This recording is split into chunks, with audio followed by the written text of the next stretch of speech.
Sly Cooper is a game that is indicative of the era that it was released. Released on the early PS2 days, it was coming out around the time when you were seeing something of a mascot boom for the system. This was around the time when Ratchet & Clank and Jak and Daxter and relatively unknown newcomers like Dr. Muto were making their debut.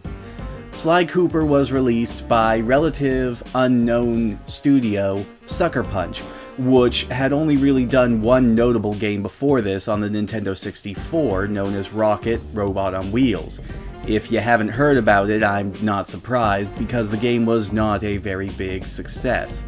Sucker Punch actually did a lot of work with other studios on their own projects, but never really did much in the way of creating their own game before Rocket, and it took them quite a while afterwards before Sly Cooper came about. Now, when I say the game is indicative of its era, I don't mean that it was just another attempt to create a brand new mascot, the same way that everybody was trying to copy Sonic the Hedgehog back in the day. In fact, this game actually tries a little less hard than some of the other games of the era to try and make Sly seem like someone that would be featured in a lot of spin-offs and other people's franchises and whatnot. Instead, what I mean is, the game is very much an early PS2 game. It has all the charm and whimsy of a brand new console, but it also has a few of those minor flaws that keep it from being truly accessible to more modern gamers who weren't around at the time to witness its greatness firsthand. The story concerns the titular character, Sly Cooper, in his bid to try and avenge his father's death. Sly, you see, comes from a long line of master thieves who have all kept all of their knowledge in a tome that was handed down from generation to generation, known as the Thievius Raccoonus. However, before he could inherit the book, his father was murdered by a group of international criminals known as the Fiendish Five, who then split the book into 5 different pieces and scattered to the wind. Years later, now an adult and really wanting to put the hurt on these guys, Sly teamed up with his childhood friends Bentley the Brainiac and Murray, their driver, in order to try and form a supergroup to try and take down his arch-enemies. The story has what I would call a very personal focus. While it is true that the guys you're taking down are international criminals who are doing a lot of bad in the world, there aren't really a whole lot of stakes aside from Sly's personal quest to get back his birthright and to avenge his father's death. It's a simple story, but it's really carried about well by the comic book style of the entire presentation, as well as the great character dynamics between Sly and his 2 friends Bentley and Murray, as well as the interaction between the bosses that we see when Sly meets up with one of them. In fact, a lot of the bosses seem to have a bit more personality than Sly himself, at least in this first game. Sly is presented as a very smooth-talking, very whimsical, cynical character in his own right, but he doesn't really get a chance to shine until later games in the series, which is one of the only downfalls of this game. The other characters, however brief their experiences might be, do manage to leave quite a bit of impression on you, whether it be Sir Raleigh's perfectly cromulent British insanity, or Mugshot's dim-witted, muscle-bound, Joyzy accent. They're all just a joy to listen to.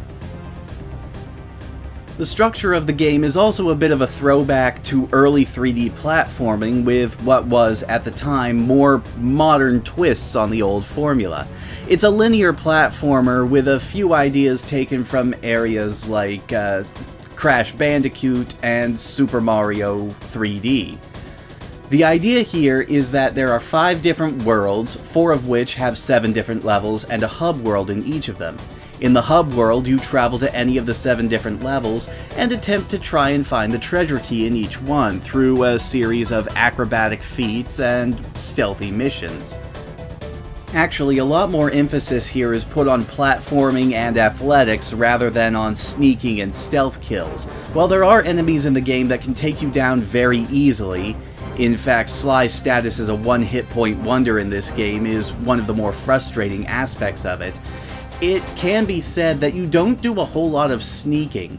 Rather, you travel on the rooftops or find ways around obviously locked doors by climbing walls, buildings, sliding on ropes, and things like that. And while you may die in one hit, your enemies also die in one hit as well, so things do balance out, and you never have to fight more than 2 or 3 enemies at a time. So, yay for that.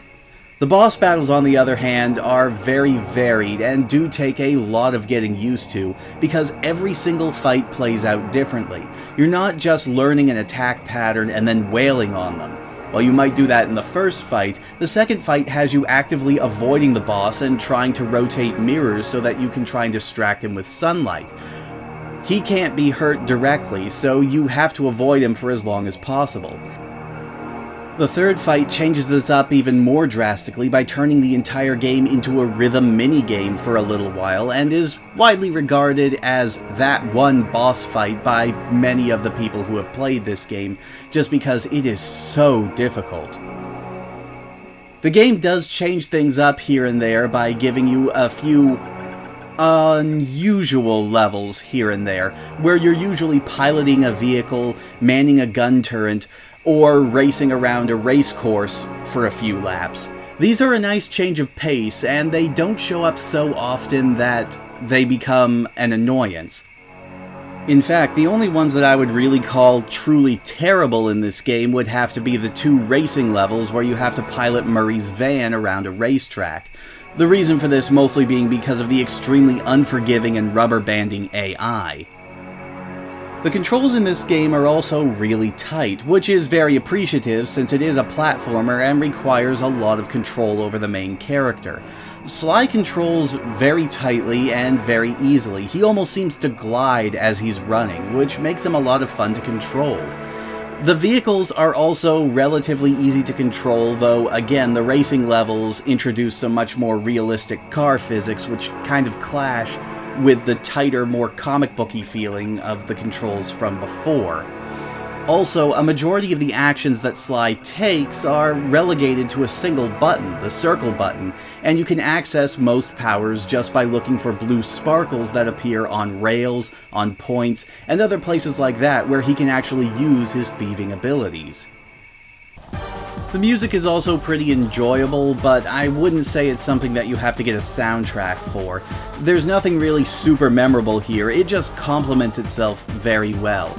I do appreciate the sliding smoothness of it. It really gives it a noir feeling despite how colorful the rest of the world looks. In terms of gameplay length, the game is relatively short. 4 worlds, 7 levels each, and each level is not very long in and of itself if you know the gimmick to each level. So I would say, for somebody who has never played this game before, it might take you a few days to beat if you were dedicated to it. However, this game has a lot of replayability in that it has collectibles that actually mean something. Scattered throughout every single level in the game are a number of clue bottles, anywhere from as little as 15 to as many as 40. If you find all the clues in a level, you'll be able to unlock the safe within that level. Inside the safe will either be a new power-up for Sly, or just something extra that can be accessed from the main menu. Once you find all the clues in a level, you'll be able to go back to it and access the extremely frustrating but incredibly rewarding time trial mission. If you manage to beat that level within the time trial mode, you unlock the commentary for that level. Yes, in something that I have not seen another game do anywhere in any other game. This game has a commentary for every single one of the platforming levels. If you beat the time trial mode, you can have the commentary play while you are playing through the level, listening to the creators talk about what was going through their minds, how they designed certain enemies and certain obstacles, and it's just so rewarding. It feels so nice to have a game that actually rewards you for your efforts other than giving you a meaningless score or a meaningless trophy that in the long run does nothing for you as a gamer. This is a game that rewards you for your playing strengths the right way. Sly, of course, would go on to have 2 more adventures on the PlayStation 2, Sly 2 Band of Thieves and Sly 3 Honor Among Thieves. And afterwards, he would get a bit of a revival on the PlayStation 3 with an HD collection of his first 3 games, as well as a late Sly 4, which was released by new publisher Sanzaru Games. The Sly Cooper series are hit games, make no mistake about it, and while they haven't reached quite the level of fame that you would expect from, say, the icons of video gaming, Sly Cooper has proven himself to be a classic character in video gaming and maintains a very strong fan base. So much so that Sanzaru has pretty much all but confirmed in the ending to Sly 4 that there will be a Sly 5, and I for one cannot wait to see that happen. If you're a fan of older 3D platformers or early PlayStation 2 games that have a lot of charm and innovation to them, Sly Cooper is definitely a game that you should at least try out. It might not play to everybody's strengths, but it is definitely a game that will put a smile on your face if nothing else. Besides, the game is dirt cheap at this point, so there really is no excuse for you to check this out. Most of the other games in the series are similarly priced, so you might as well pick those up as well. Or if you don't feel like purchasing multiple games, just get the HD collection for the PS3. It's pretty much just the same thing, except an even better bargain than before. And here's hoping that Sly and friends will return for another adventure soon. I really don't want to have to wait another 7 years for the next game in the series to come out. You hear me, Sanzaru? This has been Goombasa for the Overshield, signing out.